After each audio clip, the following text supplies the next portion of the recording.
کی کیا بات مولا تیرے. بسم اللہ الرحمن الرحیم. الحمد للہ رب العالمین والصلاة والسلام علی سید الانبیاء والمرسلین وعلی آلہ الطیبین الطاہرین واصحابہ الاکرمین اجمعین. اما بعد.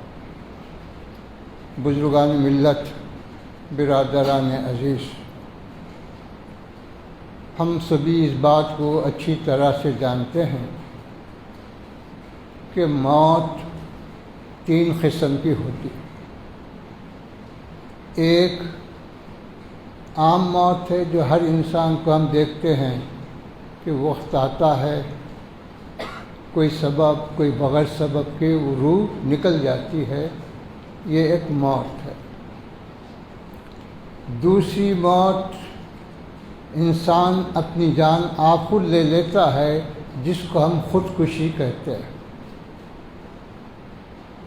اور اس موت کی شریعت میں مذمت ہے. احادیث شریفہ میں اس پر وعید آئی ہے کہ خودکشی کر لینا یہ حرام ہے اور اس کی سزا قیامت میں دوزخ میں اسی طرح دی جائے گی جیسا وہ دنیا میں اپنی جان لیا ہے.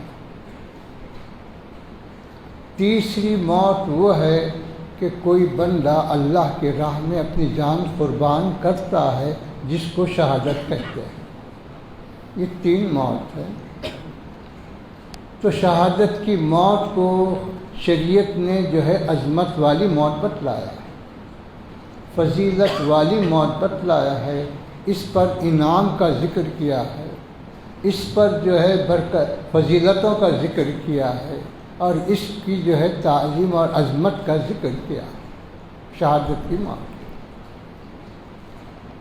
میرے بزرگوں اور دوستو، ہر حق کا پیغام پہنچانے والے کے ساتھ ایسا ہی معاملہ ہوا.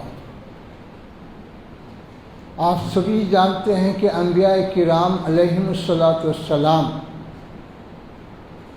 دین کا پیغام پہنچانے میں کسی سے کوئی توقع نہیں رکھتے کہ وہ میری مدد کرے گا، وہ کچھ دے گا، وہ کچھ لے گا، یا اس سے کچھ دنیا کی توقع کسی نبی نے نہیں کی.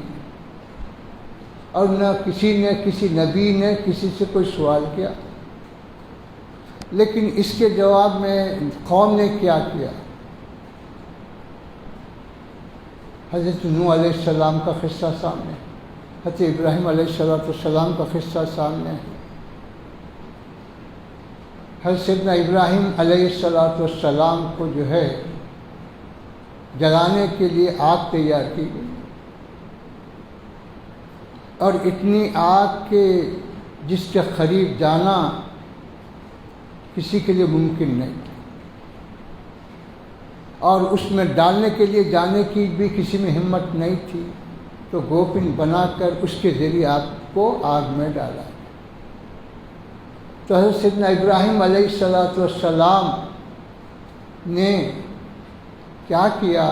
پیغام حق پہنچایا، دین کا پیغام پہنچایا.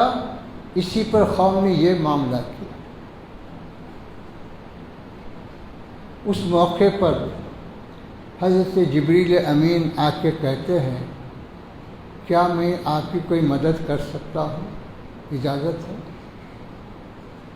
تو سیدنا ابراہیم علیہ السلام نے فرمایا، ربی عالم بحالی، کہ میرا رب میرے حال سے بخوبی واقف ہے، تو تم کیا مدد کرو؟ جب اس کی یہ مرضی ہے تو میں راضی ہوں. وہ چاہے تو ہوگا، وہ نہیں چاہے تو نہیں ہوگا. پھر آپ پڑھتے ہیں قرآن میں اللہ نے فرمایا، یا نارو کونی بردوں و سلامن علی ابراہیم، اے آگ ابراہیم علیہ السلام پر ٹھنڈی ہو جا، سلامتی والی ہو جا. تو یہ ایسا معاملہ انبیاء کے ساتھ ہوا، ہر حق کے پیغام دینے والے کے ساتھ ہوا. وہی سلسلہ چلتا ہوا حضرت امام حسین تک پہنچا۔ حضرت امام حسین کا کیا کہنا تھا؟ حضرت امام حسین نے کسی سے یہ نہیں کہا کہ مجھے خزانے دو، حضرت امام حسین نے یہ نہیں کہا کہ یہ حکومت مجھے دے دو، حضرت امام حسین نے کسی کی جان نہیں لی، حضرت امام حسین نے کسی کا مال نہیں چھینا، صرف یہی کہا کہ شریعت حقہ کے خلاف کوئی کام نہ ہو، دین حق کے خلاف کوئی چیز نہ کی جائے، بس یہی کہا، اور کوئی مطالبہ نہیں، اور کوئی چیز آپ نے نہیں۔ دین جو ہے وہ مکمل ہے، اس میں نہ کوئی کمی ہوئی نہ اس میں کوئی زیادتی، دین اپنی جگہ مکمل ہے۔ تو جب مکمل دین ہمارے پاس موجود ہے تو اس کو چھوڑ کر دوسرا راستہ اختیار کرنا یہ گناہ ہے، حرام، اس کو ہم اختیار نہیں کر سکتے۔ یہی آپ کا پیغام ہے، کوئی اور پیغام نہیں۔ لیکن شیطانی طاقتوں نے اس کو قبول نہیں کیا۔ شیطانی طاقت جب حق کو قبول نہیں کر سکی، نہیں کرنا چاہتی، تو پھر امام حسین شیطانی طاقت کو کیوں قبول کریں گے؟ باطل کو کیوں قبول؟ وہ حق کو قبول کرنے راضی نہیں ہیں تو کیا امام حسین سے توقع کی جائے گی کہ وہ باطل کو قبول کریں؟ تو یہ تو ممکن ہے۔ تو اس وجہ سے بتلایا گیا کہ دیکھو شریعت کا یہ حکم ہے کہ جب تم کسی مصیبت میں گرفتار ہو جاؤ تو آسان جو راستہ ہے اس کو اختیار کرو، آسان جو صورت ہے اس کو اختیار کرو۔ حضرت عائشہ رضی اللہ تعالی عنہا کہتی ہیں حضور پاک علیہ الصلاۃ والسلام کا طریقہ یہی تھا کہ جب کبھی کوئی معاملہ پیش آتا تو اس میں سے جو آسان معاملہ ہوتا آپ اس کو اختیار فرماتے، لیکن شرط یہ ہوتی کہ وہ گناہ نہ ہو۔ اگر وہ گناہ نہیں ہے تو وہ آسان راستہ اختیار، اگر وہ گناہ ہے تو آپ اس سے ہٹ جا کر دور رہتے، اس کو اختیار نہیں فرماتے۔ تو یقیناً یہ ہے کہ آسان راستہ اختیار کرنا ہے، لیکن کب؟ جب کہ وہ گناہ نہ ہو۔ آسان ہے لیکن گناہ ہے تو اس کے قریب بھی جانا نہیں، یہ شریعت کا حکم۔ اور اسی طرح میرے بزرگ اور دوستو، بعض اللہ کے وہ نیک بندے ہیں جن کی شہادت نص سے ثابت ہے، احادیث سے ثابت ہے، حضور پاک علیہ الصلاۃ والسلام نے ان کی جو ہے بشارت دی ہے، ان کی کہ یہ شہید ہے، تو ان کے شہید ہونے میں کوئی شک و شبہ نہیں ہو سکتا۔ ان کی شہادت میں جو ہے کوئی کلام نہیں ہو سکتا کہ کیسی تھی، کیا تھی، کدھر تھی، کچھ نہیں کہا جا سکتا، کیونکہ حضور پاک علیہ الصلاۃ والسلام نے فرما دیا کہ یہ شہید ہے، بس وہ شہید قیامت تک وہ شہید ہی کہلائیں گے، ان کی شہادت میں کوئی شک و شبہ نہیں۔ حضرت عمر کے بارے میں فرمایا کہ وہ شہید ہے، حضرت عثمان کے بارے میں فرمایا شہید ہے، خلفائے راشدین میں سیدنا علی شہید ہیں، حضرت امام حسن شہید ہیں، حضرت امام حسین شہید ہیں، سب شہید ہیں۔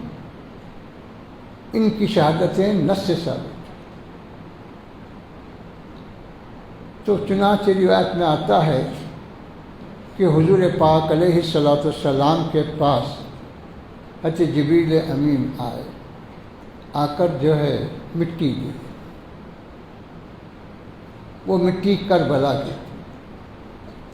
کربلا کیا ہے؟ عربی زبان میں کرب اور بلا یعنی مصیبت کے معنی، تو وہ مصیبت کی جگہ، مصیبت کی جو ہے مٹی تھی، کرب و بلا ہے۔ حضرت ام سلمہ رضی اللہ تعالی عنہا کو آپ نے عنایت فرمایا، دیکھو یہ مٹی ہے، جس دن یہ سرخ ہو جائے گی سمجھنا کہ میرا بچہ حسین شہید ہو گیا۔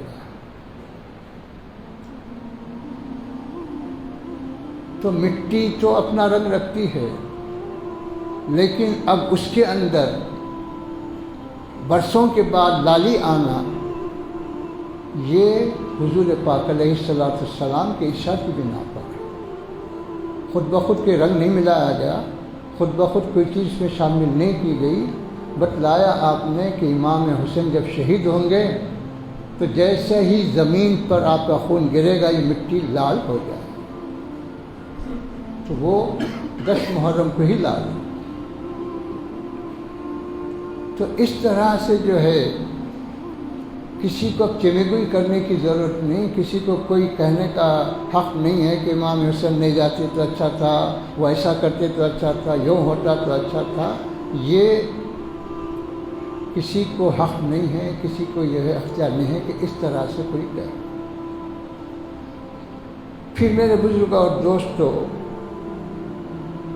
ان کی عظمت، ان کی فضیلت نص سے ثابت ہے، حضرت امام حسن کی ہو، حضرت امام حسین کی ہو، ان کے مناقب، ان کے فضائل نص سے ثابت۔ حضرت عبداللہ ابن عمر رضی اللہ تعالی عنہ سے ایک شخص آ کے پوچھتا ہے کھٹمل کا خون لگ جائے تو کیا حکم ہے؟ پوچھتا مچھر کا حکم، خون لگ گیا جسم پہ یا کپڑے کو تو کیا حکم؟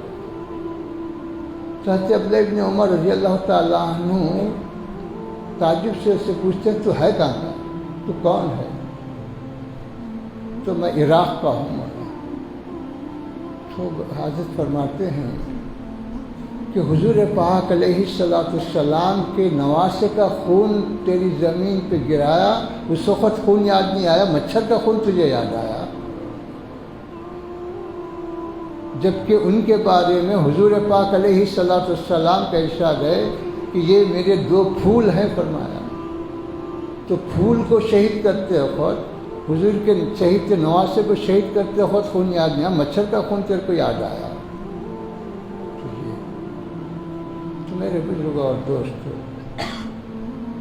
حضرت امام حسین رضی اللہ تعالی عنہ کی شہادت نہ کسی عہدے کے لیے تھی، نہ کسی منصب کے لیے تھی، نہ کسی دنیا کے غرض کے لیے تھی۔ آپ کا جو ہے پیغام، آپ کا جو ہے اعلان حق کے لیے تھا۔ یہ حق ہے، اسی کے تحت میں کام کروں گا، یہ حق ہے، اس سے میں ہٹ نہیں سکتا۔ پھر آپ جانتے ہیں کہ سابقہ انبیاء میں جو سلسلہ تھا تو نبوت کا سلسلہ جاری تھا کہ ایک نبی اگر گزر جاتے، انتقال ہو جاتا تو بعد میں دوسرے نبی آتے، پھر 2 گزر جاتے پھر آتے۔ لیکن اللہ سبحانہ و تعالیٰ نے ہمارے حضور پاک علیہ السلام کو آخری نبی بنا کر بھیجا۔ اب آپ کے بعد کوئی نبی آنے والے نہیں ہیں، خواہ کسی قسم کا دعویٰ کرے وہ سب جھوٹے۔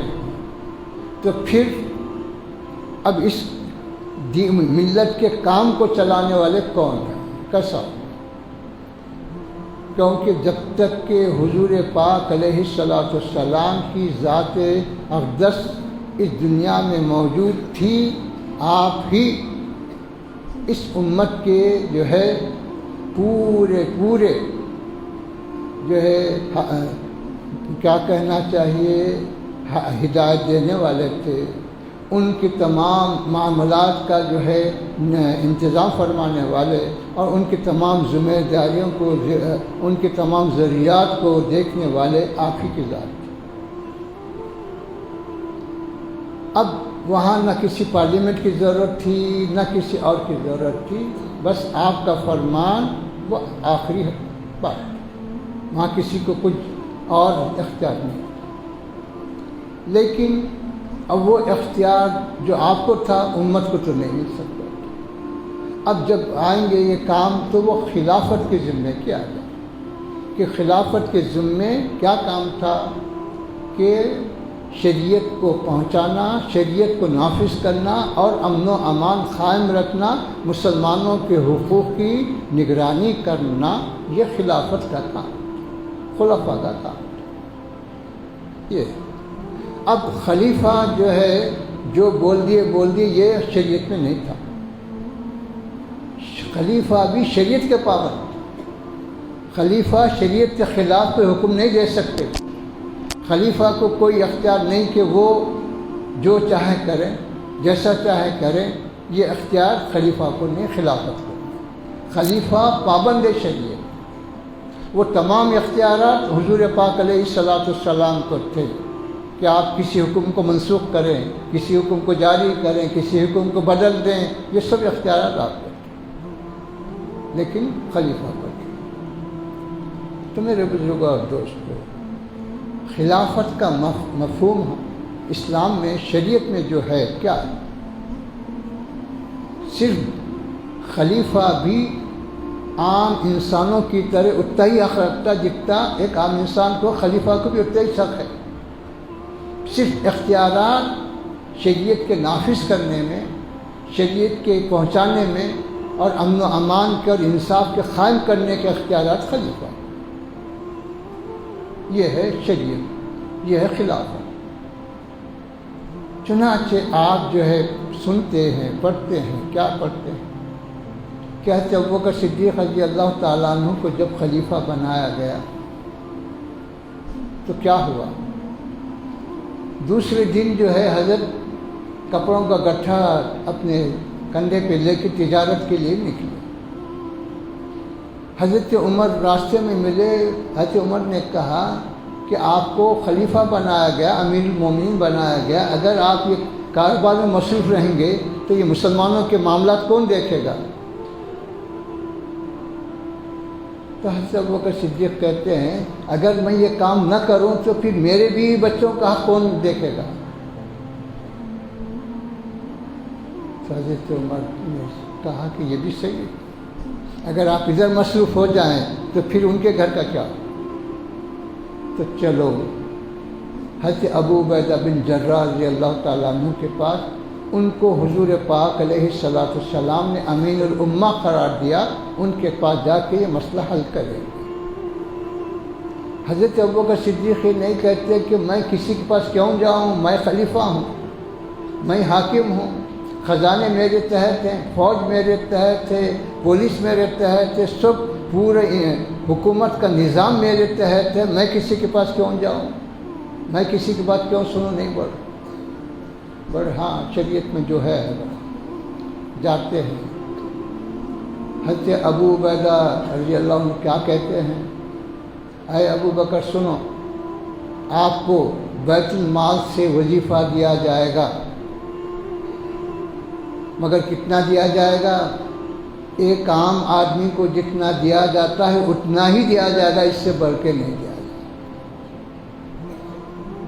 آپ خلیفہ ہیں، صحیح ہے، آپ کا دفتر ہوں گا، آپ کی پولیس ہوگی، آپ کا فوج ہوں گا، وہ کیا نہیں ہے اسلام۔ بس ایک عام آدمی کو جتنا وظیفہ ملتا آپ کو بھی اتنا ہی۔ اس میں اگر زیادہ خرچ ہو رہا آپ کے گھر میں تو زیادہ خرچ کا مطالبہ نہیں کر سکتے آپ، وہ اپنے طور پہ کر لینا۔ آپ کے پاس مہمان آ گئے، آپ کے پاس کچھ ہو گیا، خرچہ زیادہ ہوگا، حکومت ذمہ دار نہیں ہے، آپ اپنے جیب سے کر لو۔ خرچہ کرنے کے بعد اگر بچ گیا تو وہ آپ کا نہیں ہے، وہ خزانے میں جمع کرنا ہوا آپ۔ اس کا نام خلافت، اس کو خلافت کہتے ہیں۔ یہ حکومت ہے اسلام، یہ نہیں ہے کہ جو چاہے کر لو، جو چاہے لٹا لو، جو چاہے کر لو، اس کا نام نہیں۔ پھر جو ہے خلافت کیا ہے؟ خلافت کا مطلب جو ہے، ہم جو آج کل حکومت کا مطلب جو سمجھ رہے ہیں کہ بس عیش عشرت اور جو ہے فرعونیت و فلاں فلاں، یہ اسلام ہے۔ حضرت امام حسین جو ہے اسی کو پیش نظر رکھ کے تو کہہ رہے ہیں کہ خلافت کا یہ مطلب نہیں ہے کہ تم مسلمانوں کے مال سے عیش کرو، خلافت کا یہ مطلب نہیں ہے کہ تم حکومت کے نظام میں لوگوں پہ ظلم کرو، خلافت کا مطلب یہ نہیں ہے کہ تم منمانی کرو، یہ نہیں ہے خلافت۔ اس کے خلاف میں آواز، اور خود بخود تم کوئی بھی خلیفہ نہیں بن سکتا جب تک کہ مسلمان نہ بنا، سب مل کر نہ بنائے، کوئی اپنے آپ کو خلیفہ نہیں کر سکتا۔ تو یہ پیغام تھا امام حسین کا، اور کوئی پیغام نہیں۔ تو پھر میرے بزرگوں اور دوستوں، حضرت امام حسین رضی اللہ تعالی عنہ کیا ہے؟ آپ کے پاس ہزاروں کی دولت تو آتی تھی، لاکھوں کے مال آتا تھا، لیکن جیسا حدیث شریف میں آتا کہ حضور پاک علیہ الصلوۃ والسلام کے پاس کوئی مال آتا، شام میں آتا تو صبح ہونے سے پہلے وہ ختم کر دیتا، صبح آتا تو شام ہونے سے پہلے وہ مال پورا ختم کر دیتا۔ روایت میں آتا ہے ایک مرتبہ حضور پاک علیہ الصلوۃ والسلام نماز ادا فرمانے کے بعد خلاف معمول جلدی سے گھر تشریف لے گئے۔ صحابہ کو تعجب ہوا کہ عام معمول تو ایسا نہیں تھا آپ کا، آج خلاف معمول آپ تشریف لے گئے۔ صحابہ نے عرض کیا کہ حضور آج خلاف معمول آپ جلد تشریف لے گئے۔ تو آپ نے ارشاد فرمایا کہ مجھے یاد آیا کہ کچھ جو مال آیا تھا اس میں سے کچھ باقی رہ گیا، خرچ نہیں ہوا، اس لیے میں جلدی جا کے اس کو خیرات کرا دیا۔ تو یہی کیفیت حضرت امام حسن میں تھی، یہی کیفیت حضرت امام حسین کہ مال تو آتا تھا لیکن رکھتے نہیں تھے، خیرات کرتے، اللہ کی راہ میں خرچ کرتے، غریبوں کی مدد کرتے۔ یہ تو جن کے پاس مال آتا ٹکتا نہیں تو وہ مال کی طلب کیوں کریں، مال کی خواہش کیوں کریں گے، حکومت کی خواہش کیوں کریں گے؟ کہ بغیر حکومت کے ان کے پاس آتا تھا، بغیر خواہش کے آتا تھا، لیکن رکھتے نہیں۔ کیوں؟ کہ ان کو دنیا کی غرض نہیں تھی، دنیا کی کوئی حص نہیں۔ چنانچہ روایتوں میں آتا ہے کہ حضرت امام حسن رضی اللہ تعالی عنہ بڑے مہمان نواز تھے، اور اکثر آپ کے دسترخوان پہ جو ہے ہمیشہ مہمان رہتے۔ تو کچھ لوگ مسافر آئے تو ان کو بلایا گیا مہمان کے طور پہ، آؤ کھانا کھاؤ۔ جب وہ آئے، دستر بچھا، کھانا سامنے آیا تو ہاتھ نہیں بڑھاتے۔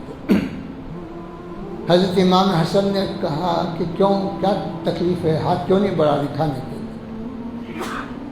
تو ان مہمان نے کہا اگر آپ اجازت دیں تو مسجد میں کوفے کا ایک صاحب کو ہم نے دیکھا کہ وہ روٹی کے سو کے ٹکڑے پانی میں ڈبو کر اپنے گھٹنے پہ رکھ کے توڑ رہے ہیں اور کھا رہے ہیں، اگر آپ اجازت دیں تو ان کو بھی ہم بلا لیں گے۔ حضرت امام حسن رضی اللہ تعالیٰ عنہ نے کہا کہ وہ نہیں آتے۔ تو مہمان نے کہا کہ آپ ان کو جانتے ہیں؟ تو ہاں میں جانتا ہوں۔ کیسا جانتے ہیں؟ تو حضرت امام حسن نے فرمایا کہ وہ میرے والد ہیں، وہ نہیں آتے، کوئی اور نہیں، وہ میرے والد۔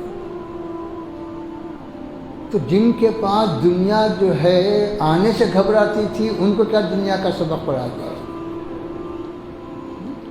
ان کو کیا دنیا کی حفظ ہوگی؟ کیا ان کو صاحبزادے کے دسترخوان پہ مہمان کھا رہے ہیں اور آپ جو ہے سور کی روٹی کو پانی میں بھگو کے کھا رہے ہیں۔ تو یہ تو میرے بزرگوں اور دوستوں، ان کے پاس جو ہے دنیا کی کوئی حقیقت نہیں تھی، دنیا کو جو ہے ایک مردار چیز سمجھتے تھے۔ جس طرح آدمی کوئی مردار چیز کے قریب جانا پسند نہیں کرتا، اس کو ہاتھ لگانا پسند نہیں کرتا، ویسے ہی دنیا کو سمجھتا۔ تو اس طرح سے جو ہے حضرت امام حسین رضی اللہ تعالی عنہ کا بھی پیغام یہی تھا۔ یزید سے کوئی ذاتی دشمنی نہیں تھی، یزید کا آپ سے کوئی زمین کا جائیداد کا جھگڑا نہیں تھا، کہ فلاں جگہ تھی، فلاں زمین تھی، اس کا جھگڑا تھا، یا فلاں وقت ایسا پیسے دیے تھے یا کچھ اور ہوا تھا، ایسا کوئی معاملہ نہیں، صرف دین کا ہی معاملہ تھا، صرف شریعت کا ہی معاملہ تھا، اور کوئی معاملہ نہیں تھا۔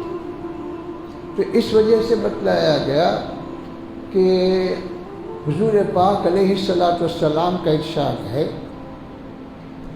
کہ تم لوگوں کے ساتھ نرمی کا معاملہ کرو، صحیح کرنا ہر ایک کے ساتھ نرمی کا، لیکن جہاں دین کی بات آئے وہاں نرمی کا سوال پیدا، اپنے معاملات میں، دیگر معاملات میں نرمی کا معاملہ کرنے کا حکم ہے، لیکن جہاں دین کی بات آئے، دین بگڑ رہا ہے، دین میں خرابی آ رہی ہے، دین میں کوئی فتنہ لایا جا رہا ہے، تو وہاں نرمی کا سوال پیدا ہے، وہاں سختی کا حکم دیا گیا، وہاں شدت کا حکم دیا گیا، وہاں نرمی کا حکم دیا۔ یہ تو اس طرح سے جو ہے حضرت امام حسین نے یہی دیکھا کہ یہ دین میں بگاڑ آ رہا ہے، دین میں خرابی لائی جا رہی ہے، اصول کو توڑا جا رہا ہے، طریقے کو بگاڑا جا رہا ہے، اور اگر یہی طریقہ رائج رہا تو قیامت تک معاملہ سدھرے گا نہیں، اس کی اصلاح نہیں ہو۔ تو اس وجہ سے آپ نے آواز حق کو بلند، یہ اور کوئی بات نہیں۔ تو بتلایا گیا کہ حضرت امام حسین نے یہی کہا کہ دیکھو، اگر یزید کا خلافت کا معاملہ سب کے سامنے پیش کیا جائے اور سب کے سب لوگ راضی ہیں تو میں بھی راضی ہوں۔ آپ نے یہ نہیں کہا کہ کچھ بھی ہو جائے میں نہیں مانتا، نہیں فرمایا۔ الیکشن کراؤ، آپ یہی فرمائیں کہ الیکشن کراؤ، سب سے مشورہ کرو، سب کے سامنے علل اعلان بات رکھو، سب راضی ہیں تو میں بھی راضی ہوں، اگر راضی نہیں ہے تو میں بھی راضی نہیں۔ تو انصاف کے طریقے سے بتلایا جائے کہ یہ کہنا کوئی غلط ہے، یہ کوئی خلاف حق ہے یا کوئی زبردستی کی بات ہے، تو آپ نے کوئی زبردستی نہیں، اس کے برخلاف ادھر سے زبردستی کی گئی کہ مانو یزید کو، مانو یزید کو مانو، ادھر سے زبردستی کی گئی، آپ نے اپنی طرف سے کوئی زبردستی نہیں۔ تو یہی معاملہ تو بتلایا گیا کہ دیکھو یہ چیز قیامت تک باقی رہنے والی ہے، قیامت تک جو ہے اس کا اثر چلنے والا ہے۔ اگر آج باطل سے صلح کر لی جائے تو آنے والی نسلیں کیا کہیں گی کہ مصلحت کی بنا پر باطل سے صلح کر لی جا سکتی، تو یہ غلط پیغام امت کو جائے گا۔ اس لیے امام حسین نے کہا کہ جان جاتی ہے تو جانے دو، لیکن دین تو نہیں جا سکتا، شریعت نہیں بگڑ سکتی۔ جان کیونکہ جان آج جانے والی ہے، کل بھی جانے والی ہے، آج بھی جا سکتی ہے اس میں۔ تو اپنی اور اپنے خاندان کی قربانی دے کر امام حسین نے شریعت کو زندہ کیا، شریعت کو باقی رکھا کہ شریعت میں بگاڑ نہیں آ سکتا، میرا خاندان لوٹ سکتا ہے، میری جان جا سکتی ہے، اس کے لیے میں راضی۔ جب کربلا میں آپ آئے تو آپ کے ساتھ کتنے لوگ تھے؟ سبھی جانتے ہیں کہ 72 آدمی تھے، کوئی ہزاروں کی فوج نہیں تھی، 72۔ اور دشمن کی فوج کتنی تھی؟ تو روایت میں آتا کہ 4000 تھی، خیر کچھ کم تھوڑی زیادہ۔ اب ایک عام آدمی خود اندازہ کر سکتا ہے کہ 4000 فوج کا مقابلہ کیا 72 آدمی کر سکتے ہیں؟ کوئی بھی کہے گا تو نہیں، ممکن نہیں کہ 72 4000 کا مقابلہ کرے۔ کچھ 10 ایک کو 10 کا بھی تناسب نہیں آ رہا، 20 کو 20 کا بھی تناسب نہیں آ رہا کہ 20 آدمی سے ایک مقابلہ کرے، جبکہ شریعت کا یہ حکم ہے کہ دشمن کے 2 ہوں تو تم اس سے تنہا ہو کر مقابلہ کرو۔ اگر زیادہ ہو جائیں دشمن کے لوگ، تم اکیلے ہیں تو وہاں تم کو اجازت ہے کہ مقابلہ کر سکتے ہیں تو کرو، نہیں تو ہٹ جاؤ۔ شریعت کہہ رہا، قرآن کہہ رہا کہ سامنے والے کی طاقت کا پہلے اندازہ کرو، اس کے بعد اس کا مقابلہ کر سکتے ہیں تو 2 کی حد تک تو کرنا ہے، لیکن اگر زیادہ ہوں تو تم کر سکتے یا نہیں کر سکتے۔ امام حسین کو یہ شریعت کا قانون بھی معلوم تھا، ہٹ سکتے تھے کہ بھائی کوئی تناسب ہی نہیں ہے کہ 4000 کی فوج کا مقابلہ کیا جائے، لیکن وہاں امام حسین نے دیکھا کہ مقابلہ کر سکتے نہیں کر سکتے، مقابلہ تو کر سکتے، مقابلہ تو کر سکتے ہیں، اب جو ہے جان رہتی ہے جاتی ہے بات کی بات ہے، جان کا رہنا بچنا یا جانا یہ بات کی بات ہے، مقابلہ تو کر سکتے، اور یہ مقابلہ اگر نہ ہو تو پھر دین میں بگاڑ ہے۔ تو آپ کو پورا اندازہ تھا امام حسین کو، کیونکہ امام حسین جنگ کے بھی ماہر تھے۔ امام حسین صرف مصلی کے ہی مصلی نہیں تھے کہ صرف نماز پڑھنا، روزے رکھنا، تلاوت کرنا خالی اس کے حد تک ہی نہیں تھے، وہ بھی تھا آپ کے پاس، جنگ کے بھی آپ ماہر تھے، دونوں چیزوں سے آپ واقف تھے۔ تو جنگ کے ماہر ہونے کے لحاظ سے آپ پورا اندازہ لگا رہے تھے کہ کیا ہونے والا ہے، نتیجہ کیا نکلنے والا ہے۔ بتلاتے ہیں کہ شہادت کی رات، جمعے کے دن شہادت ہوئی، اس رات میں جو ہے کوئی غم، کوئی فکر، کوئی جو ہے واویلا کچھ نہیں تھا آپ کے ڈیرے میں۔ عورتیں بچے پریشان تو ہوں گے، فطری بات ہے، لیکن سب کو آپ تسلی دے رہے ہیں، سب کو آپ صبر کی تلقین فرما رہے ہیں، اور نماز میں اللہ کی عبادت میں مصروف، دعا کر رہے ہیں کہ پروردگار تو ہی مددگار نہیں۔ تو اب جنگ ہوئی، جنگ کا جو نتیجہ نکلنے والا تھا وہ پہلے سے معلوم تھا، شہید کر دیا گیا آپ کو اور آپ کے ساتھیوں۔ لیکن تاریخ بتاتی ہے کہ دنیا کی حرص، دنیا کی لالچ کتنی بری ہے کہ ابن سعد اس کو کچھ رشتہ بھی ہوتا تھا، لیکن یزید کی طرف سے رے کی حکومت کی لالچ دی گئی کہ اگر تو امام حسین کو شہید کرے گا تو تجھے مقام رے کا گورنر بنایا جائے گا۔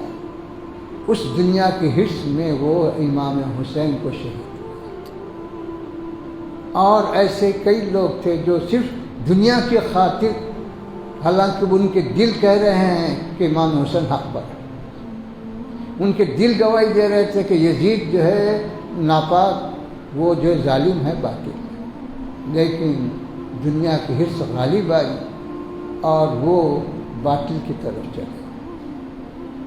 تو میرے بزرگوں اور دوستوں، امام حسین کے اور دیگر بہت مناقب، فضائل اور دیگر چیزیں تو بہت ہیں کہ کتابوں کی کتابیں بھری پڑی ہیں، سیرت پہ آپ کی جو ہے کئی کتابیں لکھی گئی، لیکن ہم کو دیکھنا یہ ہے کہ آپ کا پیغام کیا تھا اور یہ شہادت کا سبب کیا ہے۔ آپ کا پیغام صرف دین کی بقا، آپ کا پیغام شریعت کی اتباع، آپ کا پیغام حق کو قبول کرنا، آپ کا پیغام باطل سے نہیں ڈرنا، آپ کا پیغام باطل سے کبھی سوال نہیں کرنا، یہ آپ کا پیغام، اور یہی پیغام قیامت تک جاری رہے گا۔ تو جو امام حسین رضی اللہ تعالیٰ عنہ کے چاہنے والے، ماننے والے، اپنے آپ کو ان سے نسبت دینے والوں کا کام یہی ہے کہ آپ کا جو پیغام ہے اور آپ کا جو کام ہے اور آپ کا جو طریقہ ہے اسی کو اپنائیں، اسی کو اختیار کریں۔ ظالموں نے وہاں کربلا میں شہید کیا، آپ کا جسم مبارک یہاں گلے سے لے کے نیچے تک کا جسم مبارک کربلا میں، آپ کا سر مبارک جو ہے ظالموں نے جو نیزے پہ رکھ کر ملک شام لے گئے یزید کے پاس، تو وہاں 300 سال تک آپ کا سر مبارک جو ہے زمین میں رہا، جیسا ناش کو دفن کرتے ہیں ویسا دفن کیا۔ پھر مصر میں فاطمین کی حکومت آئی تو 300 سال کے بعد آپ کے سر مبارک کو نکالا گیا، اب مصر میں رکھا گیا 300 سال کے بعد۔ تو تاریخ بتاتی ہے کہ جس وقت نکالا گیا تو اس وقت آپ کا سر مبارک، چہرے مبارک ایسا ہی نظر آ رہا تھا جیسے شہادت کے دن تھا، نہ کوئی تبدیلی، نہ کوئی تغیر، ایک بال کا بھی فرق نہیں تھا۔ تو اب جو ہے مصر میں، قاہرہ میں ہے وہ، تو اس مقام کا نام ہی حسین رکھ دیا گیا، اور وہاں ہمیشہ تلاوت ہوتی ہے، اب بھی واز ہوتا، خص برد شریف ہوتا وہاں، اب یہ جاری ہے۔ یہ تو مطلب یہ ہوا کہ اللہ کا جیسا ارشاد ہے، فرمان ہے کیا کہ اللہ کی راہ میں شہید ہونے والوں کو تم مردہ نہ کہو، مردہ مت سمجھو، جیسے عام مردے کو تم سمجھتے ہو ویسا مت سمجھو، پھر کیا سمجھنا، بلکہ وہ زندہ ہیں، زندہ ہیں۔ قرآن کیا کہ بل احیاء، کہ وہ زندہ ہیں، اور اللہ کے پاس ان کو رزق بھی دیا جا رہا ہے، اور اس کے بعد کہہ رہا ہے کہ یہ کیسا زندہ ہیں، کیسا رزق پا رہے ہیں، تم نہیں سمجھ سکتے۔ قرآن بول دیا کہ تم نہیں سمجھ سکتے، وہ اس عالم کی بات ہے، وہ اس عالم کا جو ہے منظر ہے، تم نہیں دیکھ سکتے، جس کو تم دیکھ نہیں سکتے، تو جس کو تم جان نہیں سکتے، تو تم کیا پہچانیں گے؟ اس لیے کہ تو انتم لا تشعرون۔ تو یہ ہے، تو حضور پاک علیہ السلام نے دعا فرمائی اپنے دونوں نواسوں کو رکھ کر۔ کیا دعا فرمائی؟ اللہم انی احبہما، اے پروردگار میں ان دونوں سے محبت کرتا ہوں۔ تو اب کون بدبخت ہے کہ جس سے حضور پاک علیہ السلام محبت کریں اس سے دشمنی کریں؟ آپ مدینہ پاک کو مقدس جو سمجھتے ہیں، اس کی وجہ کیا ہے؟ کہ یہ سرزمین حضور پاک علیہ السلام سے نسبت رکھتی، اس لیے آپ اس سے محبت کرتے ہیں، اس کی تعظیم کرتے ہیں، اس کو بابرکت سمجھتے ہیں کہ یہاں تو جو ہے خون ہے آپ کا، یہ آپ کی اولاد ہے، پھر آپ کی دعا ہے، تو پھر آپ کا تقدس کیسا ہوگا، آپ کی عظمت کیسی ہوگی؟ اس لیے آپ زبان سے بھی ظاہر فرما رہے ہیں کہ اے اللہ میں ان سے محبت کرتا ہوں، فَأَحِبَّهُمَا، اے اللہ تو بھی ان سے محبت کرنا۔ اور نبی کی دعا رد نہیں ہوتی، نبی کی دعا قبول ہی ہوتی۔ پھر حضور پاک علیہ السلام نے اپنی امت کے لیے بھی شفقت فرمائی۔ کیا فرمایا آپ نے؟ وَأَحِبَّ مَنْ أَحَبَّهُ، اے اللہ جو کوئی شخص ان سے محبت کرتا ہے ان سے بھی تو محبت فرما۔ تب آپ بتلائیے کہ حضور کی محبت کا ذریعہ کیا ہے، اللہ کی محبت کا ذریعہ کیا ہے؟ تو آسان بتلا دیا گیا، جو امام حسین سے محبت کیا اللہ اس سے محبت کرے گا، حضور اس سے محبت کرے گا۔ نہیں کیوں کہ تو نماز پڑھ رہا لیکن تیری نماز قبول ہے یا نہیں ہے پتہ نہیں، روزہ رکھ رہا روزہ قبول ہے یا نہیں پتہ نہیں ہے، لیکن ان کی محبت کا تعلق دل سے، زبان سے بولنے سے محبت نہیں آتی، دل میں ہے زبان میں ہے برابر۔ تو جو کوئی دل سے ان کی تعظیم کرے گا، جو کوئی ان سے محبت کرے گا، تو ان کی محبت کی وجہ سے اللہ کے رسول پاک بھی اس سے محبت کریں گے اور اللہ بھی ان سے محبت کریں گے۔ جب اللہ اور اللہ کے رسول جس سے محبت کرے اس کے لیے کیا خوف ہے، کیا خطر ہے، کیا ڈر ہے؟ تو یہ عنایت، یہ فضل، یہ کرم اللہ کی جانب سے اس امت کو عطا ہوا ہے۔ تو اس لیے آپ سے محبت کرنا یہ نص سے ثابت ہے، کسی امام کا قول نہیں ہے، کہاں ہے ان سے محبت کرنا بولے، وہ انہوں نے فلاں بولے، نہیں ہے، حدیث سے ثابت ہے۔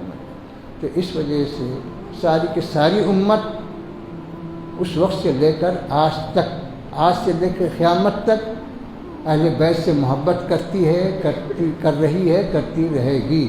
خصوصاً ان دونوں شہزادوں سے ہمیشہ محبت کی گئی، کی جا رہی ہے اور قیامت تک کی جائے گی۔ صلی اللہ تعالی علی خیر خلقہ و نور عرشہ و علی آلہ الطیبین و اصحابہ الاکرمین اجمعین برحمتک۔